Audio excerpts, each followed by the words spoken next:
Кейде бұл өмірде жалғыз қалғандай боласың. Өмірлік серігіңді еш уақытта жолықтырмайтындай сезімде боласың. Біреулерге Құдай бақыт бере салады. Енді біреулердің өмірі азапқа толы болатын емес. Бақытқа лайық екеніңді қалай дәлелдейсің? Қайтсем бар қиындықты жеңіп махаббат сезіміне бөл.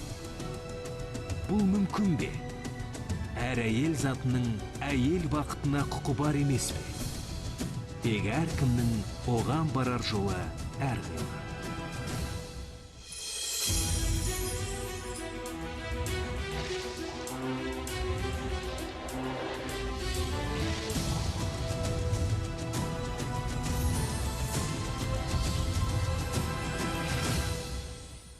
Назира Елемесованың тұрмыс құрғанына 2 жыл болды. Бірінші күннен ақ күйеуі Болат және енесімен бірге тұрып келеді. Ол жаңа отбасына бірден сіңісіп кетті. Енесі оны өз қызындай қабылдады. Білмегенін үйретіп, көмек те беріп отырды. Назира соның бәріне қуанбаса ренжіген жоқ. Қиындықтың бәрі Болаттың ағасы Мақсұттың ақшадан қиналып, әйелі Қарлығашты солардың үйіне алып келгеннен басталған еді.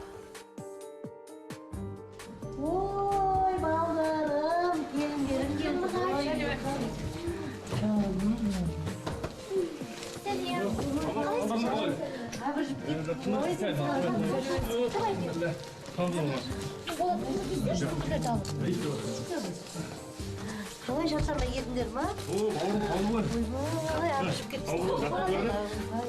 Қарлығаш аяқ киім киш? Аяғын тапшы киіп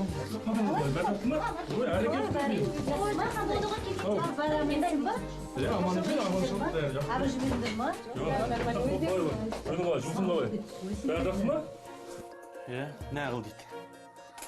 Осында қанша боламыз дейді. Осы жерде бар ғой. Үйіміз кең еді, сол бар ғой. Мақсұт пен Қарлығаш жетіспей тұр. Ту болады. Олай демеші өтінен. Ай, енді бауырың емес па? Көмектеспейсіз бе осындай кезде? Жәрдем бергеніміз жақсы емес па? Иә? Жәрдем береміз дейсің. Онда біз асырай болады. Бүкіл туыстарды асырайық. Мен миллионермін ғой. Ай, жұмысының айлығын қысқартпастан.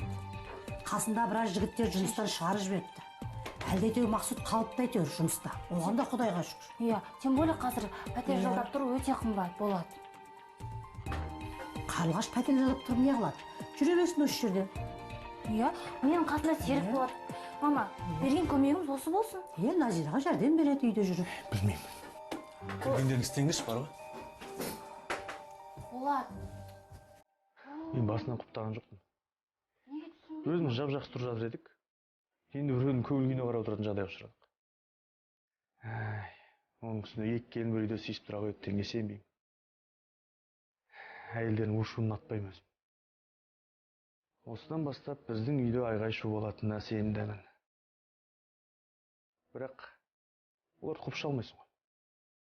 Қайткенмен туған туысың, оның үстіне басқа баратын жерлері жоқ. Өзімді біреудің аяғын шек көрем. Енді жүрісі мынау. Біреудің үйінде жетім қыздың күйін кеш. Шындығына келгенде үйдің үлкені Мақсұт емес пе? Рас, оның жолы болмай жүр қазір. Бірақ оның бәрі уақытша нәрсе, өтеді де кетеді. Қолымызда бар кезде туысқандардың бәріне керек болдық. Кім жақсы, Мақсұт жақсы. Қазір кішкене жағдайымыз болмай қалып еді, ешкімге керек емес болып, біреуге күніміз қарап жүр біреудің үйінде.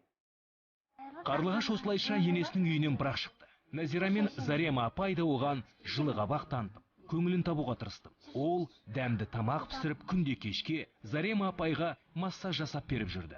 Назира екеуі де тату тәтті. Бірақ көп ұзамай бәрі өзгеріп шыға келеді деп кім ойлаған? Қарлығаш, сен мында көйлек заказ берші өзіңе. Жоқ, әлі ұнамаған саған. Анна комбинезон больше нравится. Кстати, чешмомелирование жасатқызып тастайын ба? Қойшы Қарлығаш. Жараспайды саған. Неге? Маған ой. Еще студент кезінде жасатқызғым келетін. Күйеуінен сұрадың ба? Жоқ.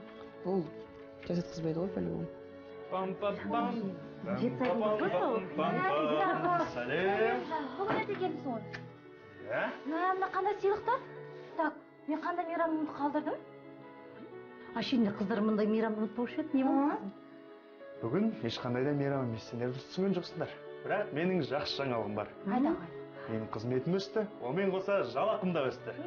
Мына керемет жаңалық қой. Мен саған Менің ұлым керемет. Көрдің ғой. Иә. Қалай күшті. Кел отыра ғой дастархан басына. Жарайды. Қарлығаш, саған қандай тамақ салайын? Қарлығаш. Қарлығаш. Мынауын қайта дейін? Әрине ашуланып кеттім. Әлгі Болаттың менің Мақсұтымнан қай жер артық деп ойлайсың? Неге осы бір адамда бәрі жақсы болу керек те, бір адамға өңшең қиыншылықтар түсе береді? Олай болуы мүмкін емес. Және өзін осы үйдің қожайын санайды, біз болсақ мынау қайыршы сияқты соның қас-қабағына қарап өмір сүруіміз керек. Егер осындай қиыншылық болмаса, бір минутта тұрмас едім осы үйде. Жыным келеді. Шынымды айтсам, сол екеуден жүрегім айниды. Бір-біріне ғашық бола қалыпты ғой. Оның бәрі көзбояушылық, ондай болуы мүмкін емес. Бір адамда бәрі жақсы, бір адамда жаман. Бұл керемет қуаныш. Қатты қуанып отырмын. Болат сондай керемет жан. Бірақ әлгі Қарлығаш ұнамаған секілді.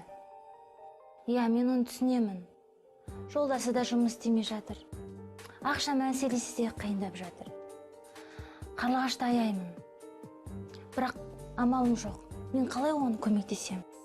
Қарлығаштың қылығын Болатты елемей қалдыра салмады. Ол әйелі мен анасына ерте ме кеш пе осылай боларын сезгенін айтты. Алайда Қарлығаш тез арада сабасына түсе қалып, сол күні мазасы болмағанын айтты. Әлгі жағдайды жылы жауып қоя салды. Күндер өте берді. Ренжімес жарема? Қош, Қарлығаш. Мен сен қазір түсінемін, тем более қазір өзімде проблема жетіп тұр. Біз саған ренжіген жоқпыз. Жарайды, рахмет саған. Алаңдама, иә? Бәрі жақсы болады. Жарайды, қайырлы түн. Жарайды, қайырлы түн. Басқа малым болды ма? Бұртиып жүре берсем, мына үйдегілердің ешқайсысын сөйлеспей қоятын түрі бар менімен. Олай болмайды. Қулығымды асыруым керек. Керемет бірдеңе ойлап табуым керек. Әлгі Назирадан артық болмасам кем емес екенін дәлелдеймін мен оларға. Көрсетемін мен әлі оларға. Болат. Сен Қарлығашқа дұрыс түсінгеннен қуанып отырмын. Қайсыны айтыпсың? Өзінше бұлқан-тұлқан шығып, кет қап, содан кейін өтіріп кеп достаса алған айтасың ба? Қошы, осы сен барлық нәрсені астан кестен шығарып жүресің. Мен Қарлығашпен сөйлестім. Тіпті ол менен кешірім сұрады. Енді адам болғансың, ашуланып тұрады ғой. Жаным сол. Сен осы бәріне сеніп жүресің бар ғой. Қиын сенгішсің сен. Енді солай емес пе? Сен менің осы мінезім үшін үйлендің. Сондықтан мені сүйесің. Бірақ дұрыс айтасың бар ғой. Сен осы мінезің үшін қатты жақсы көрем. Және де мен саған деген тосын сыйым бар. Тосын сый? Иә. Тезірек айтшы. Мен саған машина алып берейін деп шештім. Мәссаған, шын ба? Иә. Қандай машина? Қазіргі менің жалақыммен кредитке машина алуға әбден жағдайымыз бар. Ой, кредитке? Білмедім. Уайымдама ештеңкеге. Зато қара жаңа машина аламыз салоннан. И тебесіңсің байтол. Жаңа ғой қара. Мынаны мен қорқадым қара. Ақ машина. Қуанышында шек жоқ. Болат маған көлік алып берем дейді. Мәселе сыйлықта емес. Мәселе Болаттың маған деген, жанұясына деген қамқорлығында. Ал мен негізі әу бастан білгем, кімге тұрмысқа шығатынымды. Нәзираның қуанышы қойнына сыймады. Оның бақыттан бас айналғаны сонша. Қуанышына себеп болған нәрсені біреуге айтқысы келді. Ертесі бірден Қарлығашқа барды. Представляешь, маған Болат машина алып берем дейді. Мәссаған. Айтпа. Молодец. Күйеуіңді көндірген екенсің ғой ақыры. Жоға, қайдағы көндіру, тіпті онда ойымда болған жоқ. Ал бұны Болаттың өзі айтты маған. Арман орындалатын болды. Онда болатын жараған екен. Машина таңдадың ба? Жоға, мен тіпті машина айдауды білмеймін. Онда не істеп отырсың? Салонға барып машина қарамайсың ба? А то ертең машинең қандай десе, машинең қандай екенін білмей қызыл дегендегідей әзілдей болып жүрмес? Сен дұрыс айтасың. Мен дәл қазір Болатқа хабарласып, мүмкін бүгін ерте шығатын шығар жұмыстан. Мен қазір хабарласайын. Шынымды айтсам, сол Назира вообще ұнамайды маған. Ол туралы не ойлайтынымды айтқан жоқпын, конечно, оған. Бірақ все равно бір елдің бәрінің көзінше миленькая болып көрінеді да, бірақ на самом деле бір зымиянның өзі ғой. Арам ол дейді. жарайды, құрсыншы. Уақыт көрсетеді ғой, не болса да. Көрерміз. Болат Назираны автосалондарға апарып келу үшін үйге ерте келді. Сәлем. Сәлем жан. Қалайсың? Жақсы. Бүгін ерте келіпсің ғой. Иә, жүр, тездетіп кейін неге автосалонға барамыз. Қой тұр, шай қойын саған не берейін. Қой, шайды соң ішеміз. Үлгермейміз әйтпесе қазір жауап қалады. Қазір тезірек жиналам, иә? Иә, барып машин көреміз, жүр.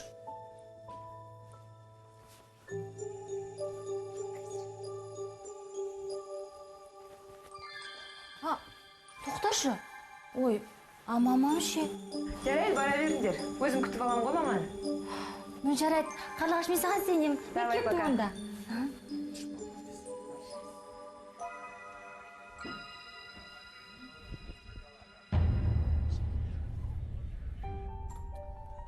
Болат, күшті көріп қайттық қой. Андағы машиналарды көргенде тіпті басым айналып кете жаздады. Мен ойымша ана сұр машинада болу керек. Еще знаешь, оның ішінде кнопкалер де көп қой. Кнопкасын қайтесің, оның ат күші көп ең бастысы. Бірақ, знаешь, бағасы удай. Енді алған соң бірден дұрыс машина алу керек деп ойлаймын. Өйткені бөтен біреу емес саған алып жатырмыз. Рахмет. Жүр. Ой, мам. Келдіңдер ме қаңғырып? Бар салонды аралап, қыдыруларын қанған шығарап деп. Маматай. Мама, не деп тұрсыз? Түсінбей қалдық қой. Түсінбейтін несі бар екен? Біреулер салон аралап жүреді. Біреулер жұмыс іздеп жүр. Бұл күтпеген жағдай болды. Бұрын мамам бүйтіп Назираға дауыс көтеріп көрмеген. Мен өзім тасқалақтап қалдым. Бірақ мен мамам албатысын айта қоймайды. Осындай былықтың болатын білгем негіз басынан. Өзім айға шу деген жек көретін адамның негізі. Жоқ, қалай мам? Мен үйдің бәрін жинап, тамақ жасап кеткен ғой. Иә, тамақ жасап көрдім. Жүр ғой өшеді Қарлығаш. Осы үйдің отынан кіріп, күлінен шығып. Бәріне шерісте бол байғұс. Қарлығаш сенің малайың бет. Ендігі арғы ондайыңды көрмейтін болайын мен сені. Үйге келсем, Қарлығаштың давлениесі көтеріп жатыр екен.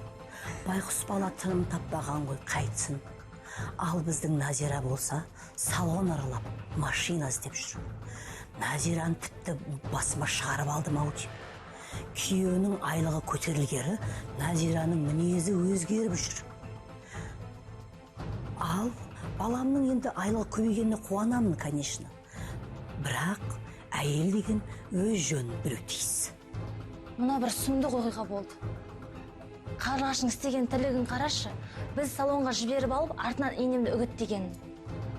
Енемнің соншалықты айтқан сөздер жаныма батып кетті. Не деп жауап айтам ол кісіге? Не деп өзімді ақтай алам? Бірақ Болат аузымды аштырмайды ғой.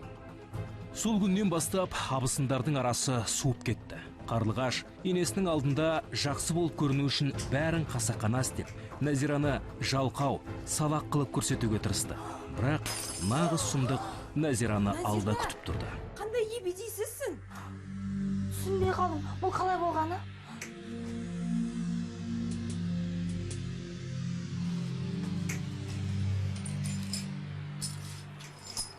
Кел, мен саған көмектесейін.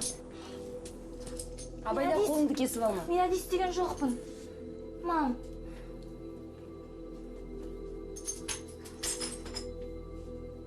Жарайды, маған берсам Назир.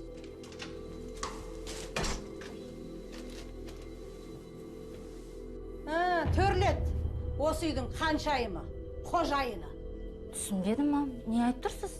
Осы үйде керемет тамаша, бәрі тамаша болып жатыр. Не болып жатыр, мам? Түсіндіріп айтыңызшы. Қарлығашты ренжіткенін айтып жатырмын. Мені түк білмейді деп жүр ғой. Мен Қарлығаштан өзім зорлап бәрін сұрап алдым. Мен 2 жыл бойы қандай адамды осы бір шаңырақ астында келін қылып келгем, сұмдығына қарашы, я. Мен Қарлығашты ренжітіп? Иә. Мам, не болып жатыр? Түсіндіріп айтыңызшы, мен ренжіткен. Қарашай мына судан Мама, не үшін? Жазығым не? Мен оны ренжіткен жоқпын, мам. Қарлығашты қуғаны үшін айтам. Мен Қарлығашты қуып?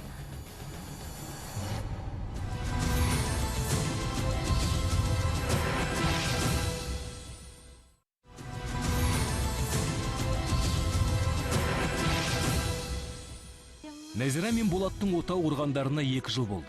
Болат үйдің кенжесі болғандықтан анасы ерлі зайыптылармен бірге тұрады.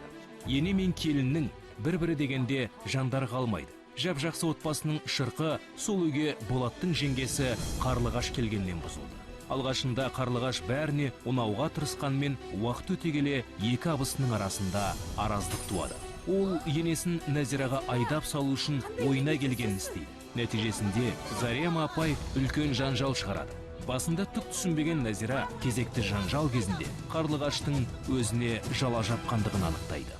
Қатты қорқып кеттім. Енем мені ұрады деп мүлдем ойламаппын. Ол кісіден қатты көңілім қалды. Енді ол енем маған сенбейді. Менің қалай қуанғанымды көрсеңдер ғой. Әлгі Нәзира деген ештеңе айтпаған ғой. Батылы жетпейді оның.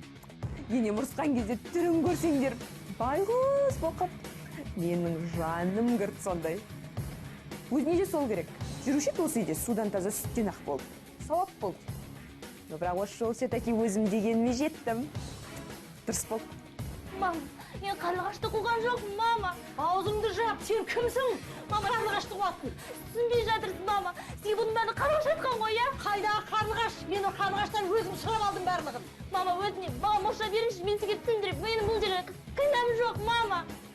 Кінәм жоқ болса немене кетем дейді Қарлығаш онда? Мен білмеймін, мама. Мен білмеймін, мама, өтінемін. Қарашы маған актриса болған. Екеуі маған бір дейсіңдер. Жоқ, мама, бұл жерде мен кінәм жоқ. Қазір ана екеуі кесін, екеуіне кешірім сұрайсың. Жоқ. Болды, аузыңды жап. Әбден құтырып кетті мына Назира деген. Енді қалғаны осы екі ұлымды қырылыстыру ғана қалды оған. Қызым деп, келім деп бауырыма басты, бірақ басыма шығара алмаймын. Бұл үйде кімнің қалатынын, кімнің кететінін тек өзім шешемін. Мен ұрысқым келмеді. Бір ауыз сөзде айтқан жоқпын. Бірақ мен айтпасам, қалай енем біледі шындықты. Қарлығаштың істеген тірлігін, қалай адам баласы жауыздыққа барады. Жалпы мен таң қалып отырмын осы оқиға біздің жанұяда болып жатқанына. Ашуға булыққан Нәзира абысынның келуін күтті. Қарлығаш келе салысымен мәселенің басын ашып алу үшін оның бөлмесіне қарай бет бұрады.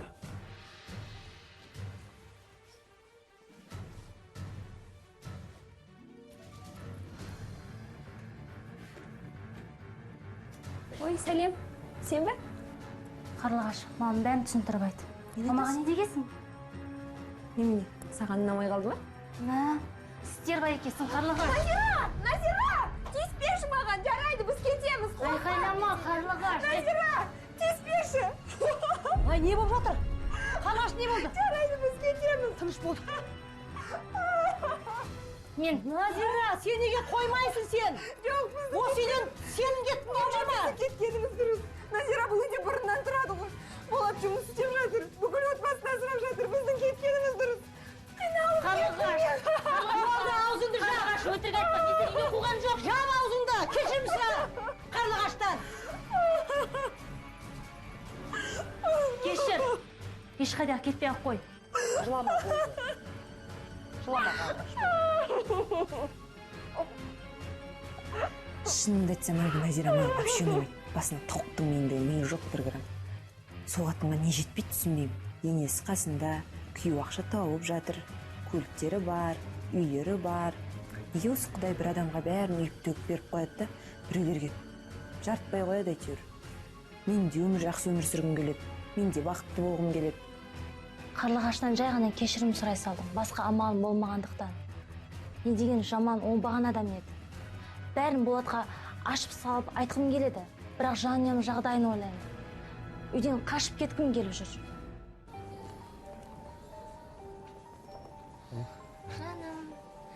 Сәлем жаным. Уақыт алып келген қалай жақсы. Білесің, қазіргі жаңа жұмыспен түк уақытым жоқ болып жүр. Бірақ бүгін саған уақыт таптым. Жұмыстарың қалай негізі? Бәрі жақсы. Айтпақшы, жақында командировка кететін болып жатырмын Павлодарға. Павлодарға дейсің бе? Иә. Қанша уақыт боласың анда? Біраз болатын сияқты, өйткені заводтың құрылысын тексеріп қайту керек. Жарайды, жұмыс болған соң істеу керек. Ақылынан сол. Көңілің түсіп кетті ғой. Сен көп уайымдама, жарай ма? Сен көзіңді ашып жұмғанша қайтып келем. Сағынып та үлгермейсің. Жарайды. Жүр. Анда мен как раз сыйлықтарды көрдім. Жаңа жыл қарсаңында алуымыз керек. Ана жақты қарашы.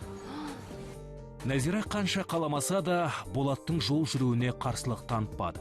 Күйеуінің жоқтығын байқамау үшін бар күшін үй шаруасына салды. Оның үстіне абысыны мен енесі де мұның үшін пыстыра қоймады.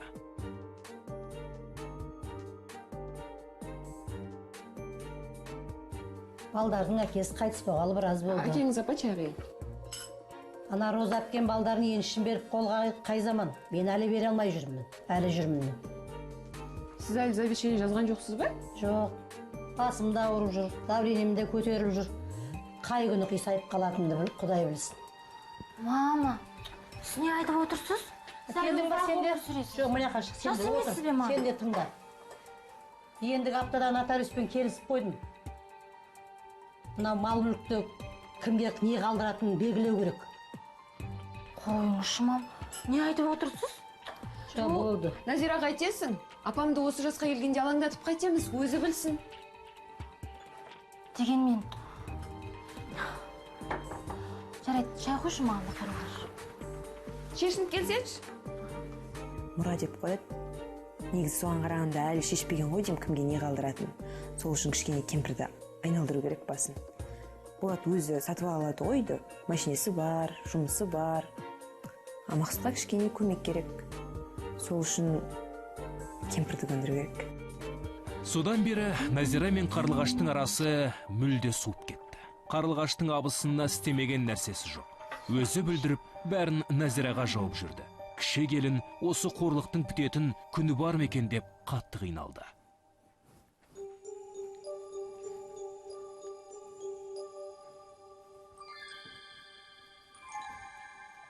Саған көрсетемін.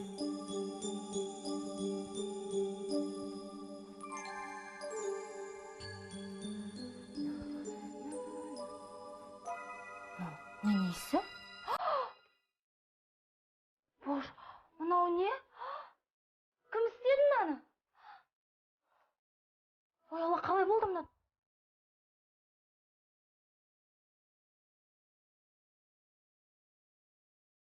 Сәлем Болат, жаным, қалайсың? Сәлем жаным, жақсы, өздерің қалайсыңдар? Сені сағынып кеттім. Қашан келесің? Менде жағдай мәз емес. Күнде Қарлығашпен ұрсып жүрмін. Қайтесің соны, қойыңдаршы сол ұрысқандарыңды.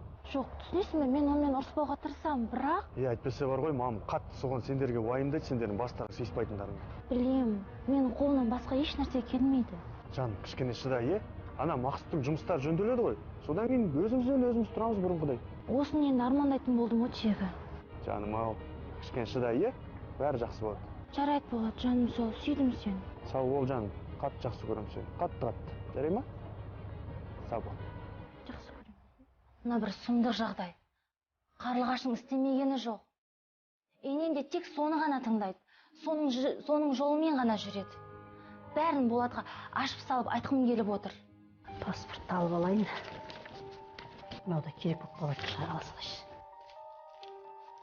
Апа, бір жерге жиналдыңыз ба? Нотариуске бара жатырмын. А не үшін? Орамалым бар еді жаңа. Bir жағдай ма? Міне ғой орамалыңыз. Тапмай жақсы болды. Рахмет, жақсы болды. Мүмкін мен сізбен бірге барам. Жоқ, бармай-ақ қой. Бұл не дегеніз? Дала тайғақ.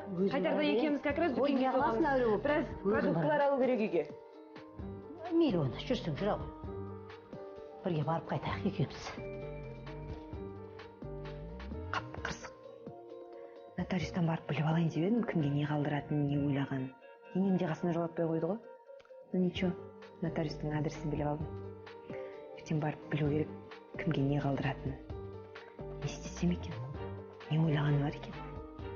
Қарлығаш ертеңінде көп ойланбастан нотариусқа барып, Зарем апайдың жоспар туралы білмек болады. Бір шикілікті іші сезген кеңсе қызметкері Қарлығашқа қандайды бір ақпарат беруге асықпайды. Қандай мәселемен келіп отырсыз? Кеше осы жерге менің енем келген еді, Елемесова Зарема. Сол кісі біраз құжаттар толтырған болу керек, соны көрсем бе деп едім. Кешіріңіз, мен сізге еш нәрсе айта алмаймын. Онда тұрған не бар екен? Тек мен жай көрсем болды, себебі ол кісінің есі бірде бар, бірде жоқ. Мүмкін бірдеңені қате жазған шығар. Соны көру керек, ол кісіні жалғыз қалдырмаймыз, үнемі солай қарап жүреміз. Мейлі, өсиетнаманы адам өз еркімен жазады.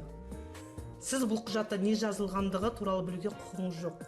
Себебі азаматтық кодекстің 1054 бабында өсиетнаманың құпиясы деген ұғым бар. Ол жерде өсиеттің мазмұнын нотариус жария етуге құқығы жоқ. Түсінесіз бе? Мен ол жерде ештеңені өзгертпеймін, маған тек көрсем ғана болды. Құжаттарға әлі қол қойылған да жоқ. Мүмкін бірдеңе қылып келісерміз? Сіз не істеп отырсыз? Аралап кетіңіз. Жоға, о не дегеніңіз? Бұл жай ғана сыйлық қой. Жарайды. Сіздер туысқансыздар ғой. Сіздің енеңіз өте жақсы адам. Ондай адамдар қазір аз. Сіз не айтып кеттіңіз? Оның қатысы не бұл жерде? Маған тек пәтер кімге қалатынын білсем болды. Мәселе сода болып тұр. Зарема апай өз пәтерін балалар үйіне қалдырғалы жатыр. Не?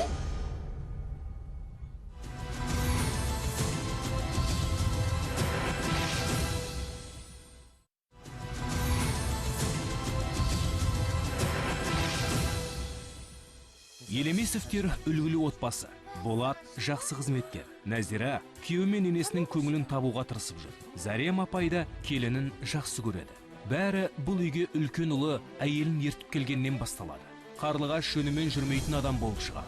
Енесі мұра қалдырмақшы дегенді естігеннен Қарлығаш түрлі құйтырқы әрекеттерге барады. Нәзираны жаман атты қылып көрсетіп, енесін абысынына қарсы қояды. Сондағы мақсаты мұраның біраз бөлігіне ие болып қалу. Нотариуске пара беру арқылы Қарлығаш Зарем апайдың пәтерді балалар үйіне қалдырмақ болып жүргенін біледі. Қайдан келе жатсың? Құдайым-ай, осы үйдің проблемалары деп мен бір күн төсек тартып қалатын шығармын. Не болып қалды, тыныштық па, бір жерің ауырып тұр ма? Қатырат келсін, сен де ауырып тұрсам жазып берейін деп пе едің? Қайда әлгі қақпас? Мамам да айтып тұрсың ба, ол кісі қонаққа кетті. Сағат 9-да алып келесіңдер дейді. Не Қан болды? өтпейді екен тек албастыны. Не айтып Түк бұйырмайды екемізге де.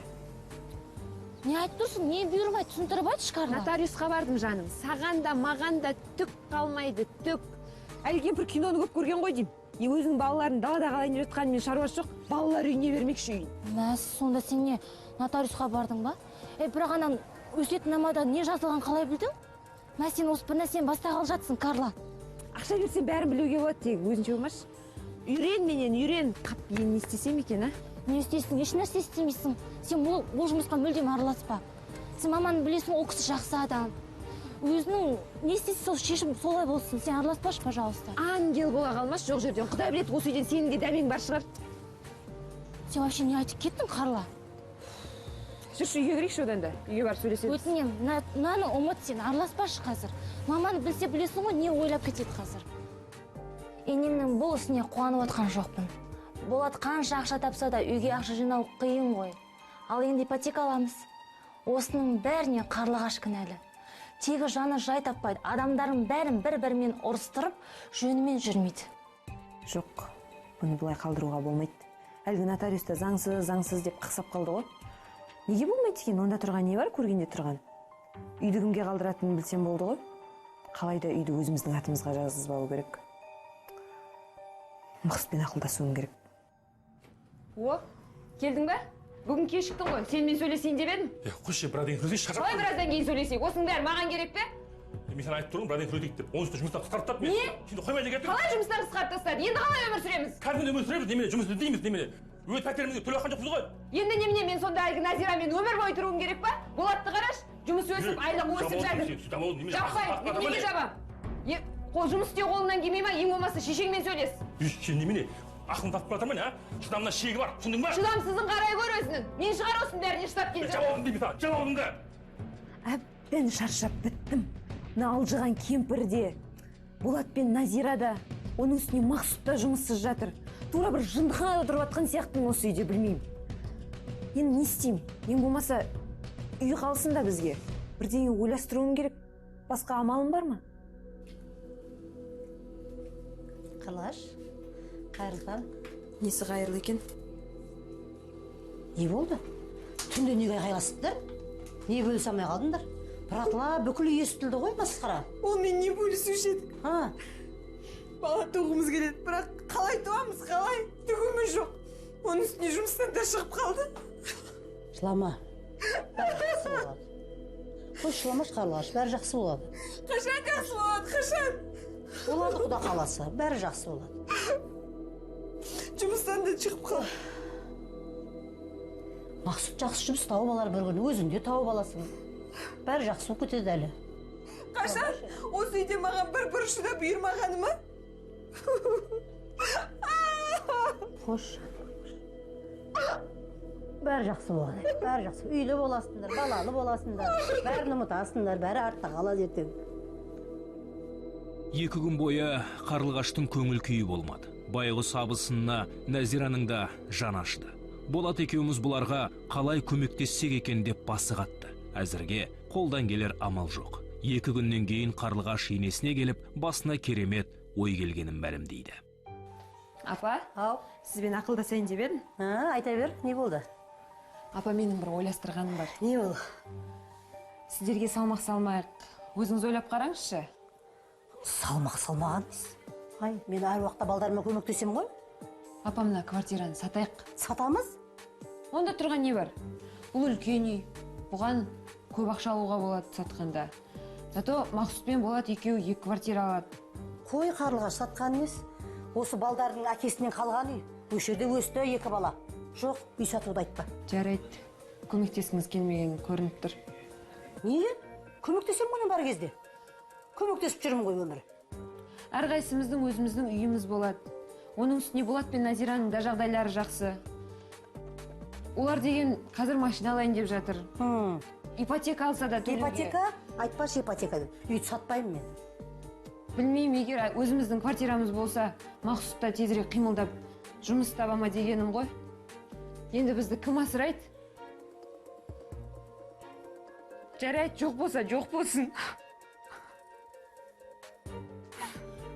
Қарлығаш, жыламаш. Ойланайын мен әлегі. Жыламақ бол. Ойланып көрейін. Қарлығашқа жаным ашиды. Ол үйде осы қиналып жүр. Мақсұттың да жұмыс алға баспай қалды. 2 ұлымды бірдей жақсы көрем. Барлығына көмектескім келеді. Кешке Зарема апай кіші келініне Мақсұт пен Қарлығаштың жағдайын сөз қылады. Қызым? Мама, келіңіз. Ой, Назира. Келіңіз, отырыңыз. Үйді сататын болды. Ойбай. Үй сатам дегеніңіз қалай ма сонда? Үйді сатамыз. Үйді сатып, 2-ге бөліп, Мақсұтты үй әперейік. Ол да үйлі болып қалсын. Мама, үй сатқан жағдайдың өзінде оған түк келмесе қайтеміз. Тем более мына заманда асық шешім қабылдауға болмайды. Мақсұт деген кішкентай бала емес қой. Жұмыс істеп, ақша тапсын жүрген не Болатта жұмыс істеп, мам. Ай, сен Болатын ет түрі ғой. Мақсұт ше, Мақсұт байсыз. Жәрдем берейік оған. Мама, мен сіз түсінем дегенмен де мен мынау шаңыраққа үйреніп қалдым. Сізге де бауыр басып қалды, мама. Мүмкін басқа бір жолы бар шығар осының. Ай, үшеуміз тұра береміз. Үйді сатып Мақсұтқа ақшаның көбірегін берейік. Сенің Болатыңның еті тірі. Не? Мына Қарлығаштың ұятсызына таң қалып отырмын. Ойламайтын ісі жоқ. Енді бір мақсатым мына шаңыраққа ие болу. Енем де мен тыңдамайды. Сонда немне? Болат жақсы ақша табады деп біз далада қалуымыз керек пе? Болатпен ақылдасуым керек. Сәлем, жаным. Өзінде саны хабарласам ба деп отқам? Сәлем, жаным. Хабарласпадыңдар ғой? Мына жақта бір әңгіме болайын деп жатыр. Бірдеме болды ма не? Просто мен саған жұмысына кедергі жасағым келген жоқ. Мамам үйді сатпақшы. Сатқаны қалай? Үші жарты ақшасын ағаңа бермекші. Ол азда 3-ке бөлмекші, өзіне, ағаңа саған. Түсінбедім, мамам не ойлап жүр өзі? Бұл мамамның ойы емес. Мне кажется, бұны специально Қарлығаш ұйымдастырған тағы да. Жақсы бопты. Ондай туыстар бар болсын. Мамам еще айтады бізге. Біз сендермен бірге тұра береміз. Өйткені мен кенже баланың қолына үйреніп қалғанмын деп. Ағаларының ойлаған ақша болса, мамамды өздерімен алып кетсін. Болат, өтінемін, сен ашуланбашы. Бір амалын табатын шығармыз. Қалай мамамдана Қарлығаштың қолында тастап кетеміз біз? Жарайды, келгенде көрсетеме оларға. Нәзира үйде жанжал шығып кетеме деп қорыққандықтан күйеуін сабырға шақырды. Ол Қарлығаштың есік сыртында әңгіме тыңдап тұрғанынан хабарсыз еді. Абысыны болса, бірден енесіне қарай жүгірді. Апа, сізбен сөйлесейін деп едім. Не болды, Қарлығаш? Апа, квартираны сатпай қояйықшы. Неге? Кеше сатамыз деп келісіліп қой. Керек емес. Не болып қалды? Сатпай қояйық, біз Мақсұт екеуміз жатақханаға бөлек шығамыз. Бүгін интернеттен де қарап қойдым. Дәретханалары, ортақ ванналары жоқ екен, бірақ сіздерге келіп тұрамыз. Квартираны сатпай қояйық. Не болып қалды? Екеуі бірдеңе деді ма? Мен бұл дұрыс емес, бірақ мен бүгін олардың сөйлесіп жатқандарын естіп қалдым. Не естің? Үй сатылады деген әңгімеден кейін беттері ашылып жатыр ғой. Сіз оларға салмақ салатын көрінесіз. Мен ба салмақ салып жүргем? Көрсетемін мен ол екеуіне. Назираның істеп жүреді бұның барлығы. Қарашы бұны. Мен салмақ салып жүр екенмін осы үйге. Жоқ, дұрыс қой енді, басқа не істеймін? Кемпірді көндіру үшін маған бірдеңе істеу керек болды, оны көндіру керек болды. Басымды қатерге тіккенімді білем. Бірақ ақшаның көп бөлігін бізге қалдырсын. Ол ертең бізбен бірге тұрам десе не істеймін? Квартираны сатып жіберу керек ең бастысы. Шіркіннің бәрі мен ойлағандай болса ғой. Айтпақшы, ертең бәріміз жинап бірдеңе айтам дейді. Не айтады екен? Ал жарайды. Бәрің басталым қосылды. Ой, мама, жинап ашқандай болдыңыз ғой. Отыршы, тыныш жағаласа бермей. Сенде бір қыстырылысып, мамам қазір бәрін айтып береді. Мен қатты ойландым. Сендерге айтатын бір маңызды әңгімем бар.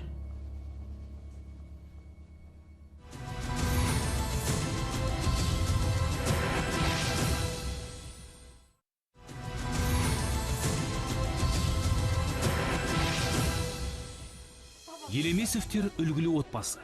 Қарлығаш келгелі бері осы үйден береке кетті. Абысындар арасындағы алауыздық күн санап арта берді. Кіші ұл, Болаттың жұмысы да, тұрмысы да жақсы. Ағасы Мақсұтта бәрі керісінше. Пәтер үшін талас туды. Үлкен келін Қарлығаш енесі Зареманың пәтерді балалар үйіне қалдыратынын біліп қояды. Енесінің бұл шешімін құптамаған әйел түрлі құйтырқы әрекеттерге барады. Мақсұт екеуіне көп ақша тисе екен деп армандайды. Ол аздай абысыны Назира мен қайнысы Болатқа енесін қарсы қояды. Зарем апай балаларының бәрін жинап оларға маңызды әңгіме айтпақ болады. Осы екі баланы Асқар екеуміз қандай тәрбиеледік?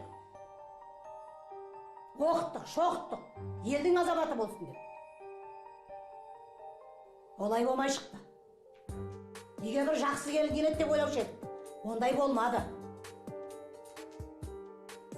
Не деген сұмдық мынау? Көзімнің тірісінде дүние бөліскен деген.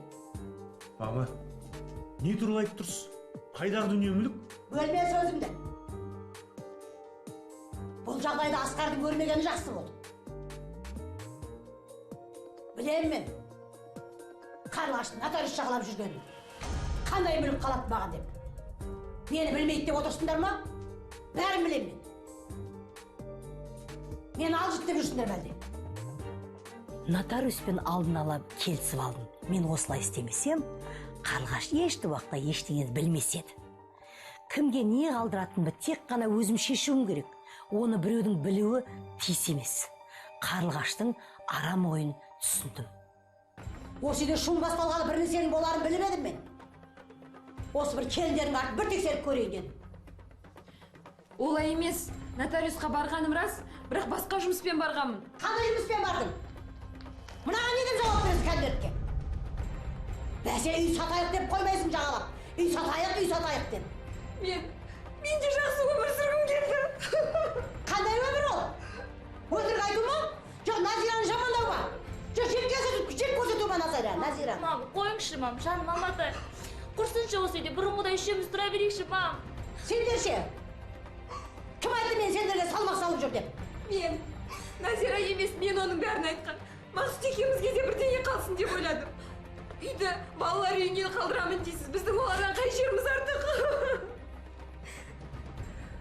Болды. Завещание жазылды. Балалар үйін емес, осы екі балама қалдырам. Онда да өз бөлмемнен кейін. Бәрін біліп қойғанда қатты ұялдым. Назираға қызғанышпен қарағанын білем. Бірақ, конечно, күйеуі де, енесі де жақсы көреді, жақсы өмір сүреді. Мен де бақытты болғым келеді. Аз болмағанда шаңырағым шайқала жаздады ғой. Мақсұт, Қарлығаш, кетесіңдер. Бұл әзірше менің үйім. Кешіріңізші, мен бәріне кінәлі екенімді білем. Бірақ Назираға қызғанышпен қараймын деп, қалай өзімді тоқтата алмадым. Кешіріңізші мені. Жақсы өмір сүргім келді менің де. Өтінем, жолдас жаным, біз сені кешіріп. Бала сияқты отыра қалып жылағанда Қарлығашты көріп жаным ашып кетті. Тіпті аяп кеттім.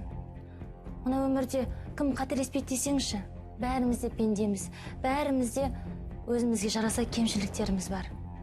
Сондықтан да бұл оқиғаға кешіріммен қарау керек деп ойлаймын. Ал мен қарлығашты кешірдім. Мама, өтінем, ашуыңды басшы, Наталья. Біз оларды кешірмейміз, мам. Біз туысқан емеспіз де, бірімізге көмектесуіміз керек, мам.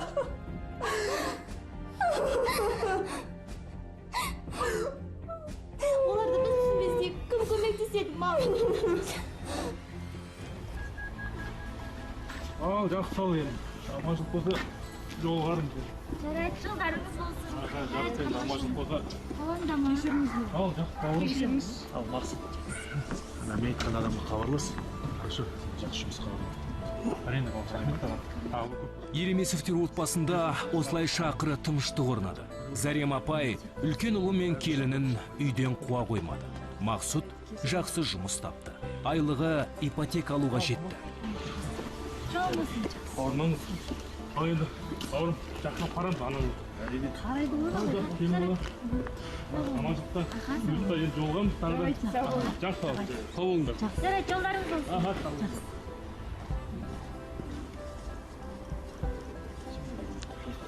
Мам, жүріңіз. Ама, тон қаласыз. Мам, жүріңіз.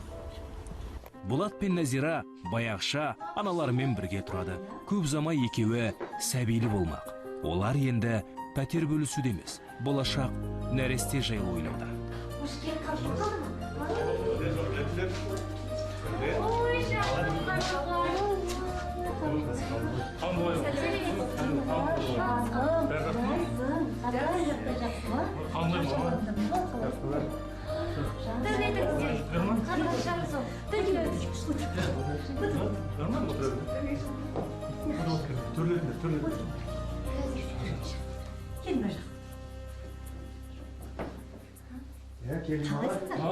Қалай келдіңіз? Кішкентай бауырым өскен жатыр ма? Бұзық. Денсаулығыңа қалай, Қарлығаш? Бәрі жақсы ба сенде? Өзің қалайсың? Жақсы, Аллаға шүкір, жаймен. Иә. Мен қазір шөлес отырамын, қазір шай алып келейін, иә?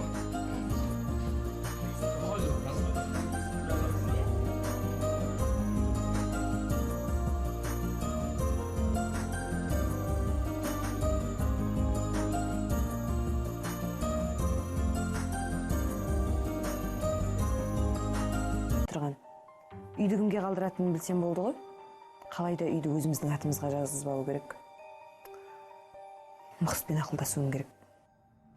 О, келдің бе? Бүгін кешіктің ғой. Сенімен сөйлесейін деп едім. Қойшы, біраздан сөйлесейік, шаршап. Қалай біраздан кейін сөйлесейік? Осының бәрі маған керек пе? Мен саған айтып тұрмын, біраздан сөйлесейік деп. Оның үстіне жұмыстан қысқартып тастап мен. Не? Şimdi қоймайды кеттің. Қалай жұмыстан қысқартып тастады? Енді қалай өмір сүреміз? Кәдімгі өмір сүреміз, немене, жұмыс істейміз, немене. Өз пәтерімізге төлеп жатқан жоқпыз ғой. Енді немене, мен сонда әлгі Назирамен өмір бойы тұруым керек па? Болатты қараш, жұмыс өсіп, айлық өсіп жатыр. Жаппай, мен неге жабам? Қол жұмыс істеу қолынан келмей ма? Ең болмаса шешеңмен сөйлес. Сен немене? Ақылын тапып жатырмын, а? Шыдамына шегі бар, түсіндің ба? Шыдамсызын қарай көр өзінің. Мен шығар осының бәріне шыдап келсем. Жауабын деймін саған, жауабыңды. Әбден шаршап біттім. Мына алжыған кемпір де, Болат пен Назира да, оның үстіне Мақсұт та жұмыссыз жатыр. Тура бір жындықханада тұрып жатқан сияқтымын осы үйде, білмеймін. Енді не істеймін? Ең болмаса үй қалсын да бізге. Бірдеңе ойластыруым керек. Басқа амалым бар ма? Қарлығаш, қайырлы. Несі қайырлы екен? Не болды? Түнде неге айқайласыптыр? Не бөлісе алмай қалдыңдар? Біратыла бүкіл үй естілді ғой, масқара. Ол мен не бөлісуші едік? Ha. Бала туғымыз келеді, бірақ қалай туамыз, қалай? Түгіміз жоқ. Оның үстіне жұмыстан да шығып қалды. Жылама. Бәрі жақсы болады. Қош, жыламаш, Қарлығаш, бәрі жақсы болады. Қашан жақсы болады, қашан? Болады, Құда қаласа, бәрі жақсы болады. Жұмыстан да шығып қалды. Мақсұт жақсы жұмыс тауып алар бір күні, өзің де тауып аласың. Бәрі жақсы болып кетеді әлі. Қашан? Осы үйде маған бір бұрышыда бұйырмағаны ма? Қош. Бәрі жақсы болады. Бәрі жақсы. Үйлі боласыңдар, балалы боласыңдар. Бәрін ұмытасыңдар, бәрі артта қалады ертең. 2 күн бойы Қарлығаштың көңіл күйі болмады. Байғұс абысынына Назираның да жаны ашты. Болат екеуміз бұларға қалай көмектессек екен деп басы қатты. Әзірге қолдан келер амал жоқ. 2 күннен кейін Қарлығаш енесіне келіп, басына керемет ой келгенін мәлімдейді. Апа, сізбен ақылдасайын деп едім. Айта бер, не болды? Апа, менің бір ойластырғаным бар. Не ол? Сіздерге салмақ салмайық, өзіңіз ойлап қараңызшы. Салмаған дейсіз. Ай, мен әр уақытта балдарыма көмектесем ғой. Апа, мына квартираны сатайық. Сатамыз? Онда тұрған не бар? Бұл үлкен үй. Бұған көп ақша алуға болады сатқанда. Зато Мақсұтпен болады екеуі 2 квартира алады.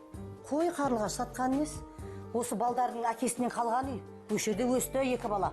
Жоқ, үй сатуды айтпа. Жарайды, көмектесіңіз келмеген көрініп тұр. Неге? Көмектесем мұның бар кезде.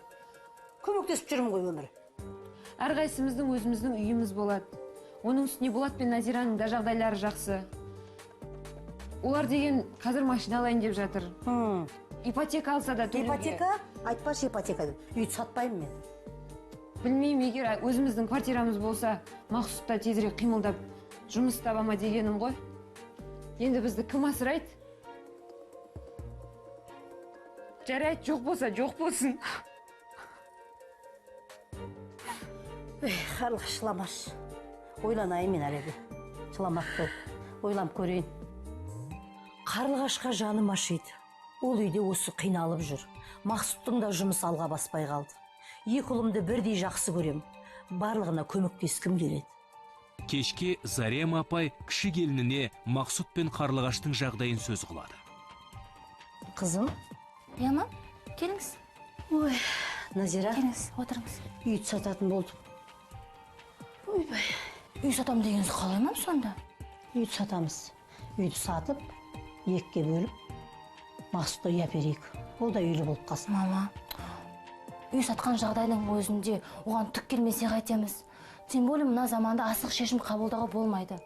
Мақсұт деген кішкентай бала емес қой. Жұмыс істеп, ақша тапсын жүрген не болады жұмыс істеп, мам? Ай, сен Болатын ет түрі ғой. Мақсұт ше, Мақсұт байсыз. Жәрдем берейік оған. Мама, мен сіз түсінем дегенмен де мен мынау шаңыраққа үйреніп қалдым. Сізге де бауыр басып қалды, мама.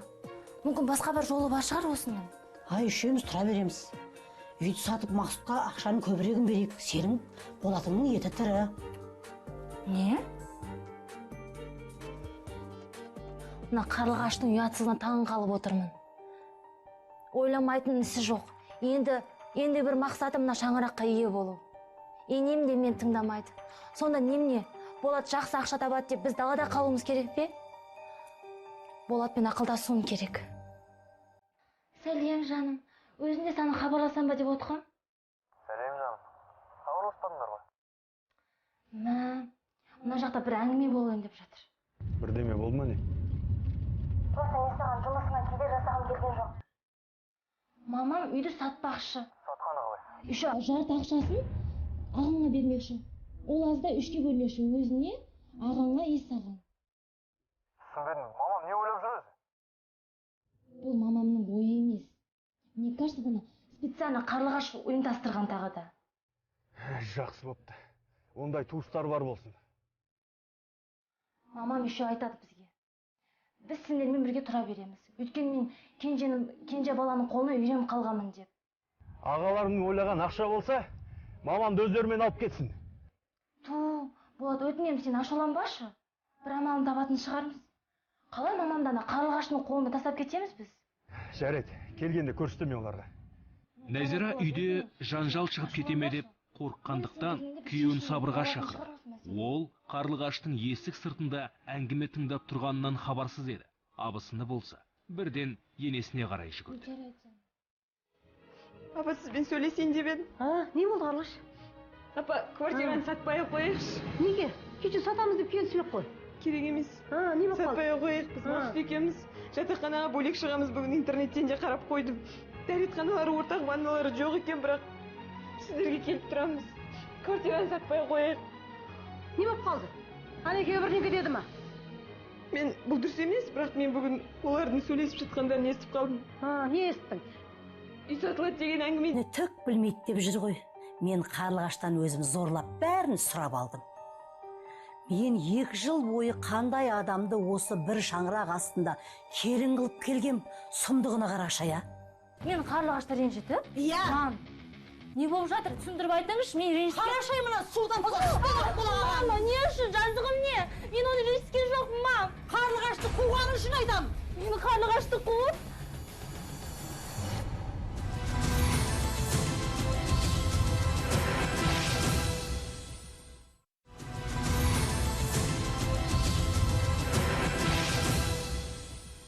Нәзира мен Болаттың отау құрғандарына 2 жыл болды.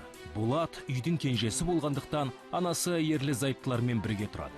Ене мен келіннің бір-бірі дегенде жандар қалмайды. Жап-жақсы отбасының шырқы сол үйге Болаттың жеңгесі Қарлығаш келгеннен бұзылды. Алғашында Қарлығаш бәріне ұнауға тырысқанмен уақыт өте келе 2 абысының арасында араздық туады. Ол енесін Нәзираға айдап салу үшін ойына келгенін істейді. Нәтижесінде Зарема апай үлкен жанжал шығарады. Басында түк түсінбеген Нәзира кезекті жанжал кезінде Қарлығаштың өзіне жала жапқандығын анықтайды. Қатты қорқып кеттім. Енем мені ұрады деп мүлдем ойламаппын. Ол кісіден қатты көңілім қалды. Енді ол енем маған сенбейді. Менің қалай қуанғанымды көрсеңдер ғой. Әлгі Нәзира деген ештеңе айтпаған ғой. Батылы жетпейді оның. Енем ұрысқан кезде түрін көрсеңдер, байғұс боқып. Менің жаным кірді сондай. Өзіне де сол керек.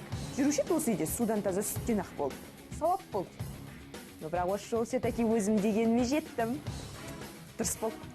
Мама, мен Қарлығашты қуған жоқпын, мама. Аузыңды жап, сен кімсің? Мама, Қарлығашты қуаттың. түсінбей жатырсың, мама. Сізге бұның бәрін Қарлығаш айтқан ғой, иә? Қайдағы Қарлығаш? Мен ол Қарлығаштан өзім сұрап алдым барлығын. Мама, өтінемін. Мама, мұрша беріңізші, мен сізге түсіндіріп. Менің бұл жерде кінәм жоқ, мама. Кінәм жоқ болса немене кетем дейді Қарлығаш онда? Мен білмеймін, мама. Мен білмеймін, мама. Өтінемін. Қарашы маған актриса болған. Екеуі маған бір дейсіңдер. Жоқ, мама, бұл жерде мен кінәм жоқ. Қазір ана екеуі кесін, екеуіне кешірім сұрайсың. Жоқ. Болды, аузыңды жап. Әбден құтырып кетті мына Назира деген. Енді қалғаны осы 2 ұлымды қырылыстыру ғана қалды оған. Қызым деп, келім деп бауырыма басты, бірақ басыма шығара алмаймын. Бұл үйде кімнің қалатынын, кімнің кететінін тек өзім шешемін. Мен ұрысқым келмеді. Бір ауыз сөзде айтқан жоқпын. Бірақ мен айтпасам, қалай енем біледі шындықты. Қарлығаштың істеген тірлігін, қалай адам баласы жауыздыққа барады. Жалпы мен таң қалып отырмын осы оқиға біздің жанұяда болып жатқанына. Ашуға булыққан Нәзира абысынның келуін күтті. Қарлығаш келе салысымен мәселенің басын ашып алу үшін оның бөлмесіне қарай бет бұрады.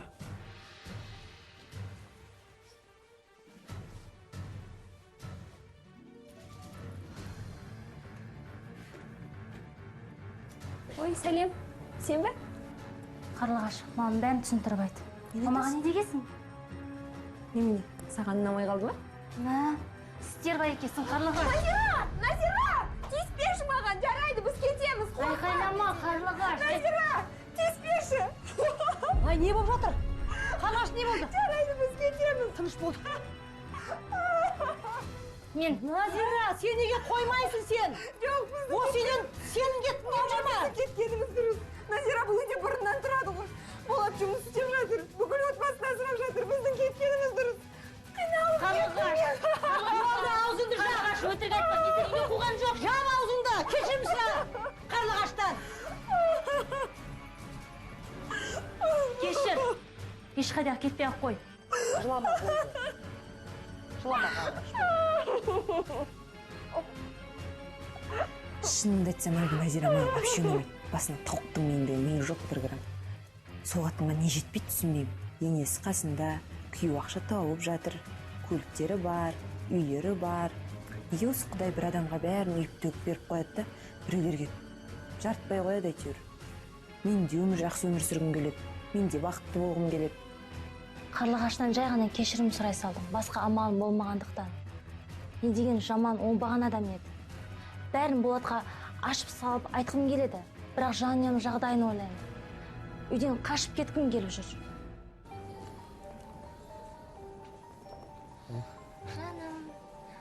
Сәлем жаным. Уақыт тауып келген қалай жақсы. Білесің, қазіргі жаңа жұмыспен түк уақытым жоқ болып жүр. Бірақ бүгін саған уақыт таптым. Жұмыстарың қалай негізі? Бәрі жақсы. Айтпақшы, жақында командировка кететін болып жатырмын Павлодарға. Павлодарға дейсің бе? Иә. Қанша уақыт боласың анда? Біраз болатын сияқты, өйткені заводтың құрылысын тексеріп қайту керек. Жарайды, жұмыс болғасын істеу керек. Ақылынан сол. Көңілің түсіп кетті ғой. Сен көп уайымдама, жарай ма? Сен көзіңді ашып жұмғанша қайтып келем. Сағынып та үлгермейсің. Жарайды. Жүранда мен как раз сыйлықтарды көрдім. Жаңа жылғы қарсаңында алуымыз керек. ана жаққа қарашы. Нәзира қанша қаламаса да Болаттың жол жүруіне қарсылық танытпады. Күйеуінің жоқтығын байқамау үшін бар күшін үй шаруасына салды. Оның үстіне абысыны мен енесі де мұның үшін пыстыра қоймады.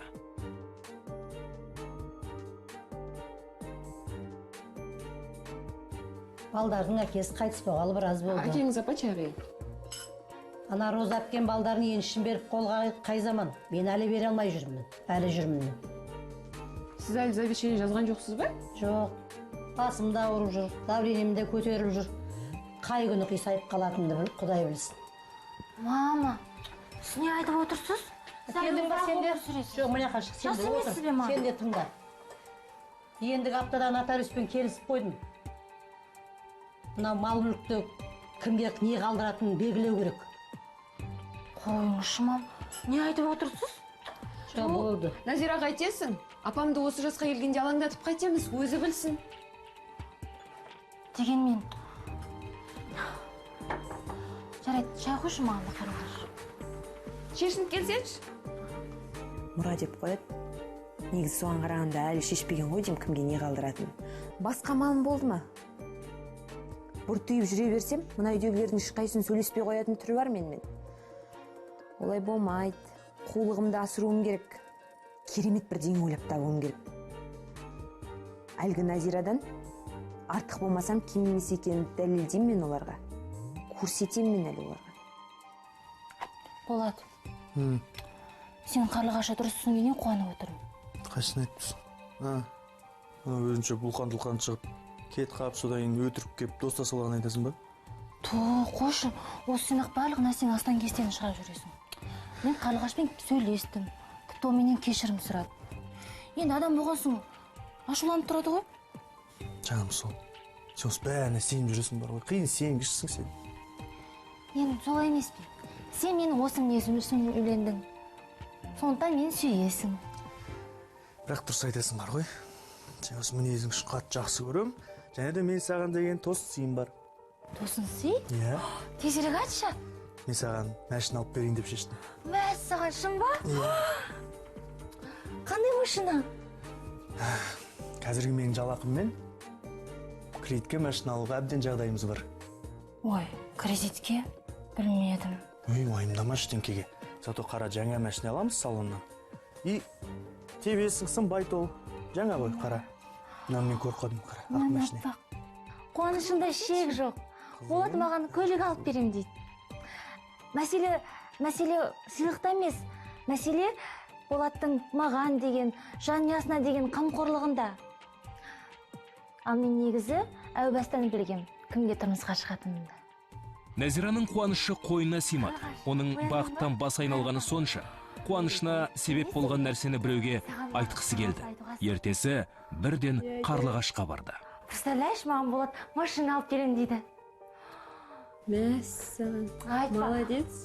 Күйеуіңді көндірген екенсің ғой ақыры. Жоға, қайдағы көндіру, тіпті онда ойымда болған жоқ. Ал бұны Болаттың өзі айтты маған. Арман орындалатын болды. Онда болатын жараған екен. Машина таңдадың ба? Жоға, мен тіпті машина айдауды білмеймін. Онда не істеп отырсың? Салонға барып машина қарамайсың ба? А то ертең машинаң қандай десе, машинаң қандай екенін білмей қызыл дегендегідей әзілдей болып жүрмесін? Сен дұрыс айтасың. Мен дәл қазір Болатқа хабарласып, мүмкін бүгін ерте шығатын шығар жұмыстан. Мен қазір хабарласайын. Шынымды айтсам, сол Назира вообще ұнамайды маған. Ол туралы не ойлайтынымды айтқан жоқпын, конечно, оған. Бірақ все равно бір елдің бәрінің көзінше миленькая болып көрінеді, бірақ на самом деле бір зымиянның өзі ғой. Арам ол дей. Жарайды құрсыншы. Уақыт көрсетеді ғой не болса да. Көреміз. Болат Назираны автосалондарға апарып келу үшін үйге ерте келді. Сәлем. Сәлем жан. Қалайсың? Жақсы. Бүгін ерте келіпсің ғой. Иә, жүр, тездетіп кейін неге автосалонға барамыз. Қой тұр, шай қойын саған не бір. Қой, шайды соң ішеміз. Үлгермейміз әйтпесе қазір жауап қалады. Қазір тезірек жиналам, иә? Иә, барып машина көреміз, жүр.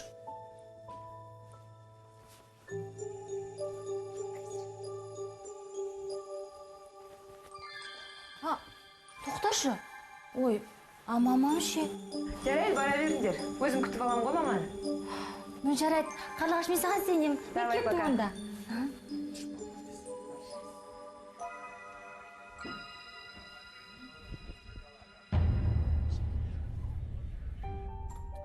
Мә, болады. Күшті көріп қайттық қой. Андағы машиналарды көргенде тіпті басым айналып кете жаздады. Мен ойымша ана сұр машинада болу керек. Еще знаешь, оның ішінде кнопкалер де көп қой. Кнопкасын қайтесің, оның ат күші көп ең бастысы. Бірақ, знаешь, бағасы удай. Енді алған соң бірден дұрыс машина алу керек деп ойлаймын. Өйткені бөтен біреу емес саған алып жатырмыз. Рахмет. Жүр. Ой, мам. Келдіңдер ме қаңғырып? Барселонды аралап, қыдыруларын қанған шығарап деді. Маматай. Мама, не деп тұрсыз? Түсінбей қалдық қой. Түсінбейтін несі бар екен? Біреулер салон аралап жүреді. Біреулер жұмыс іздеп жүр. Бұл күтпеген жағдай болды. Бұрын мамам бүйтіп Назираға дауыс көтеріп көрмеген. Мен өзім тасқалақтап қалдым. Бірақ мен мамам албатысын айта қоймайды. Осындай былықтың болатын білгем негіз басынан. Өзім айға шу деген жек көретін адамның негізі. Жоқ, қалай мам? Мен үйдің бәрін жинап, тамақ жасап кеткен ғой. Иә, тамақ жасап кеткенін көрдім. Жүрген өшеді қарлығаш. Осы үйдің отынан кіріп, күлінен шығып. Бәріне шелесте болмайғыз. Қарлығаш сенің малайың бет. Ендігі арғы ондайыңды көрмейтін болайын мен сені. Үйге келсем, қарлығаштың давлениесі көтеріп жатыр екен. Байқұс бала тыным таппаған ғой, қайтсын. Ал біздің Назира болса, салон аралап, машина іздеп жүр.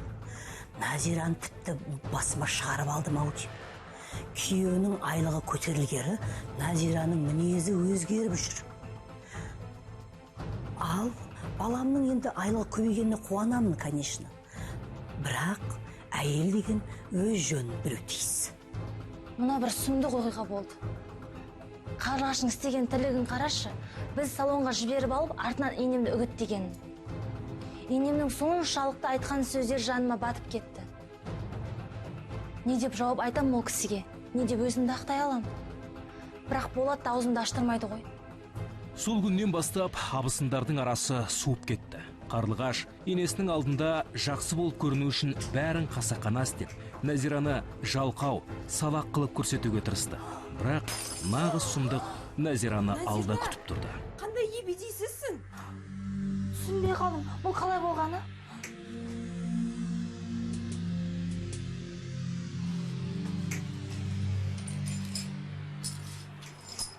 Кел, мен саған көмектесейін.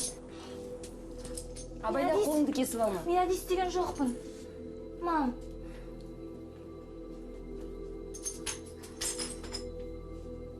Жарайды, маған бер салман сирек.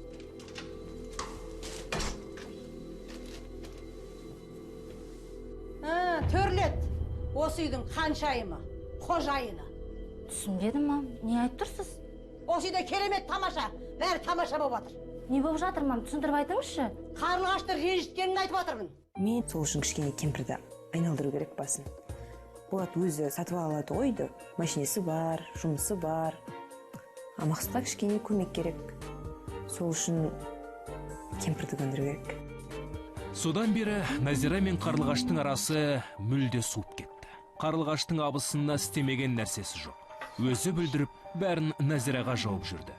Кіші келін осы қорлықтың бітетін күні бар ма екен деп қатты қиналды.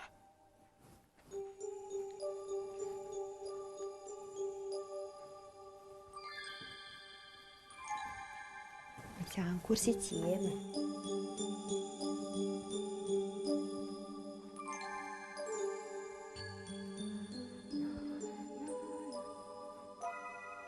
Не несі? Боже, мынау не? Кім істеді мынаны? Ой, Алла, қалай болды мына?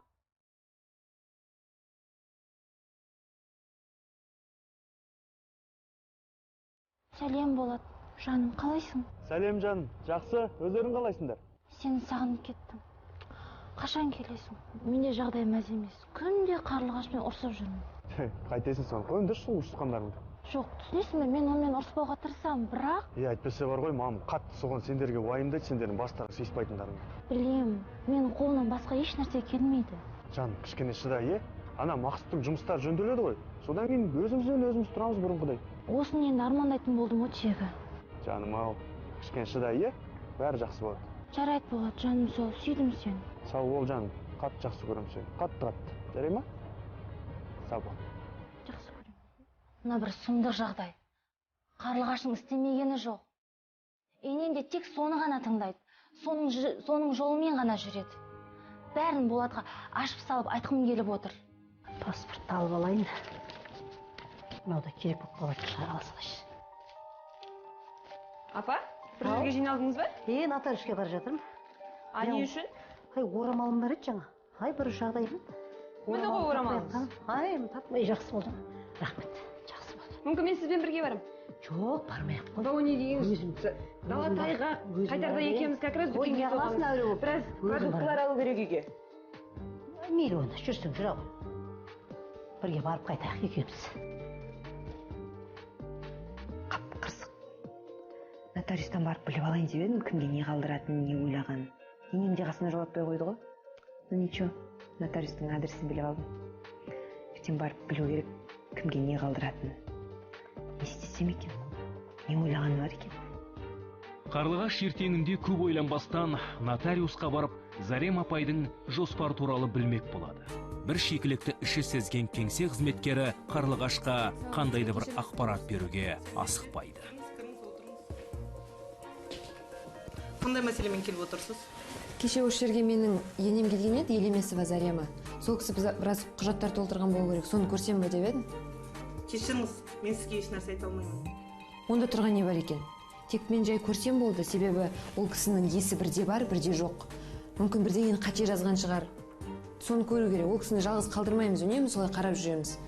Мейлі, өсиетнаманы адам өз еркімен жазады. Сіз бұл құжатта не жазылғандығы туралы білуге құқығыңыз жоқ. Себебі азаматтық кодекстің 1054 бабында өсиетнаманың құпиясы деген ұғым бар. Ол жерде өсиеттің мазмұнын нотариус жария етуге құқығы жоқ. Түсінесіз бе? Мен ол жерде ештеңені өзгертпеймін, маған тек көрсем ғана болды. Құжаттарға әлі қол қойылған да жоқ. Мүмкін бірдеңе қылып келісерміз? Сіз не істеп отырсыз? Аралап кетіңіз. Жоға, о не дегеніңіз? Бұл жай ғана сыйлық қой. Жарайды.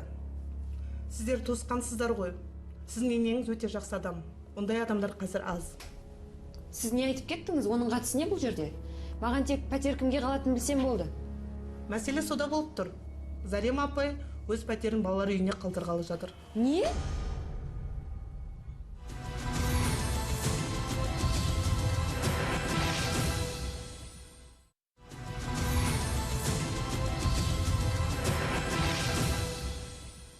Елемесовтер үлгілі отбасы.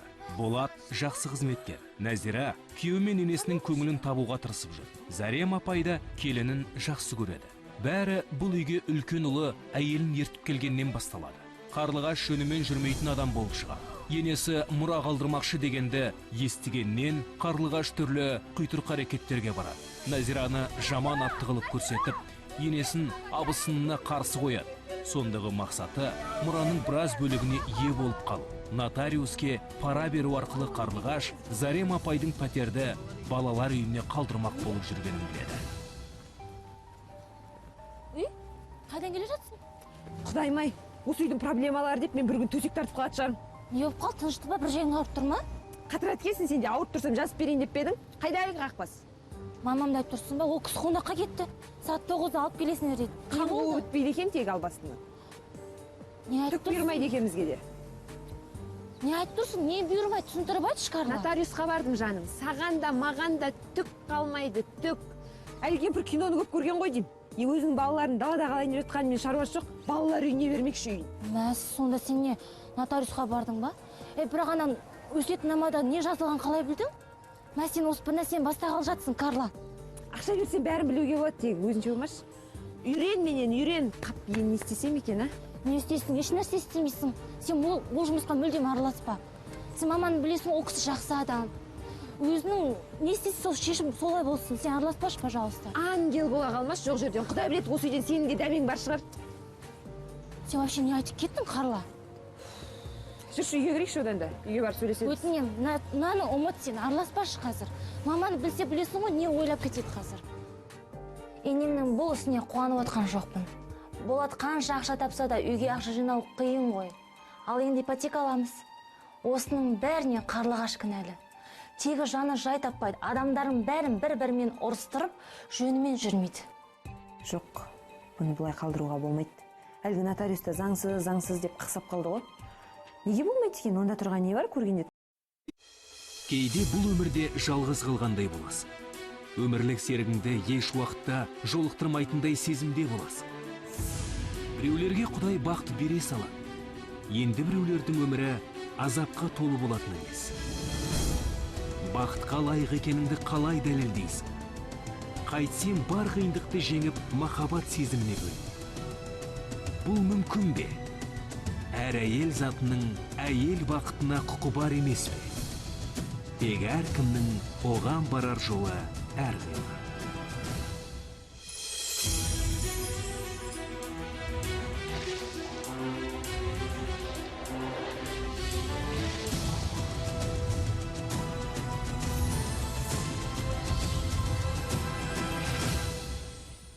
Назира Елемесованың тұрмыс құрғанына 2 жыл болды. Бірінші күннен ақ күйеуі Болат және енесімен бірге тұрып келеді. Ол жаңа отбасына бірден сіңісіп кетті. Енесі оны өз қызындай қабылдады. Білмегенін үйретіп, көмек те беріп отырды. Назира соның бәріне қуанбаса ренжіген жоқ. Қиындықтың бәрі Болаттың ағасы Мақсұттың ақшадан қиналып, әйелі Қарлығашты солардың үйіне алып келгеннен басталған еді. Ой, балдарым, келін.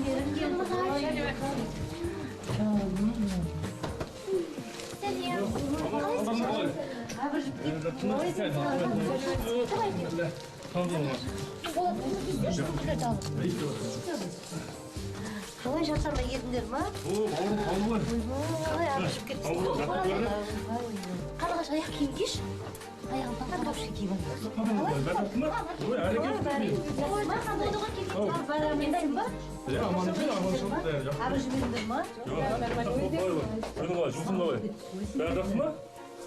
Не қыл дейді. Осында қанша боламыз дейді. Осы жерде бар ғой. Үйіміз кең еді, сол бар ғой. Мақсұт пен Қарлығаш жетіспей тұрады. Ту, Болат, олай демеші өтінемін. Ай, енді бауырың емес па? Көмектеспейсіз бе осындай кезде? Жәрдем бергеніміз жақсы емес па? Иә? Жәрдем береміз дейсің. Онда біз асырай болады. Бүкіл туыстарды асырайық. Мен миллионермін ғой. Ай, жұмысының айлығын қысқартпастан. Қасында біраз жігіттер жұмыстан шығарып жіберіпті. Әлде Мақсұт қалыпты әйтеуір жұмыста. Оған да Құдайға шүкір. Иә, тем более қазір пәтер жалдап тұру өте қымбат, Болат. Қарлығаш пәтер жалдап тұрып не қылады? Жүре берсін осы жерде. Иә, менің қасымда серік болады. Мама, берген көмегіміз осы болсын. Назираға жәрдем береді үйде жүріп. Білмеймін. Көргендерің істеңдерші бар ғой. Болат. Мен басынан құптаған жоқпын. Неге түсінбейсің? Өзіміз жап-жақсы тұрып жатыр едік. Енді біреудің көңіл күйіне қарап отыратын жағдайға ұшырадық. Оның үстіне екі келін бір үйде сүйісіп тұра қойды дегенге сенбеймін. Әйелдердің у-шуын ұнатпаймын өзім. Осыдан бастап біздің үйде айғай-шу болатынына сенімдімін. Бірақ олар құпша алмайсың ғой. Қайткенмен туған туысың, оның үстіне басқа баратын жерлері жоқ. Өзімді біреудің аяғын шек көрем. Енді жүрісім мынау. Біреудің үйінде жетім қыздың күйін кешіп. Шындығына келгенде үйдің үлкені Мақсұт емес пе? Рас, оның жолы болмай жүр қазір. Бірақ оның бәрі уақытша нәрсе, өтеді де кетеді. Қолымызда бар кезде туысқандардың бәріне керек болдық. Кім жақсы, Мақсұт жақсы. Қазір кішкене жағдайымыз болмай қалып еді, ешкімге керек емес болып, біреуге күніміз қарап жүр біреудің үйінде. Қарлығаш осылайша енесінің үйінен бірақ шықты. Назира мен Зарема апай да оған жылы қабақ танытып, көңілін табуға тырысты. Ол дәмді тамақ пісіріп күнде кешке Зарема апайға массаж жасап беріп жүрді. Назира екеуі де тату тәтті. Бірақ көп ұзамай бәрі өзгеріп шыға келеді деп кім ойлаған? Қарлығаш, сен мында көйлек заказ берші өзіңе. Жоқ әлі ұнамаған саған. Анна комбинезон больше нравится. Кстати, чашма милирование десятқыз тастайын ба? Ту, қойшы Қарлығаш. Жараспайды саған. Неге? Маған ұнайды. Еще студент кезінде жасатқызым келетін. Күйеуіне сұрадың ба? жоқ бұл жасатқызбайды ғой по-любому. Сәлем. Бүгін ерте келдіңіз ғой. Иә? Мына қандай сыйлықтар? Так, мен қандай мейрамымды қалдырдым? Ашинде қыздар мындай мейрамды ұмытпаушы еді, не болды? Бүгін ешқандай да мейрам емес, сендер дұрыс түсінген жоқсыңдар. Бірақ менің жақсы жаңалығым бар. Қайда қай? Менің қызметім өсті, онымен қоса жалақым да өсті. Мына керемет жаңалық қой. Не саған? Ненің ол керемет? Көрдің ғой? Иә. Қалай күшті? Кел отыра қой дастархан басына. Жарайды. Қарлығаш, саған қандай тамақ салайын? Қарлығаш. Қарлығаш. Мынауын қайта дейін? Әрине ашуланып кеттім. Әлгі Болаттың менің мақсұтымнан қай жер артық деп ойлайсың? Неге осы бір адамда бәрі жақсы болу керек те, бір адамға өңшең қиыншылықтар түсе береді? Олай болу мүмкін емес. Және өзінің осы үйдің қожайын санайды, біз болсақ мынау қайыршы сияқты соның қас-қабағына қарап өмір сүруіміз керек. Егер осындай қиыншылық болмаса, бір минутта тұрмас едім осы үйде. Жыным келеді. Шынымды айтсам, сол екеуінен жүрегім айниды. Бір-біріне ғашық бола қалыпты ғой. Оның бәрі көзбояушылық, ондай болу мүмкін емес. Бір адамда бәрі жақсы, бір адамда жаман. Бұл керемет қуаныш. Қатты қуанып отырмын. Болат сондай керемет жан. Бірақ әлгі қарлығаш ұнамаған секілді. Иә, мен оны түсінемін. Жолдасы да жұмыс істемей жатыр. Ақша мәселесі де қиындап жатыр. Қарлығашты аяймын. Бірақ амалым жоқ. Мен қалай оған көмектесем?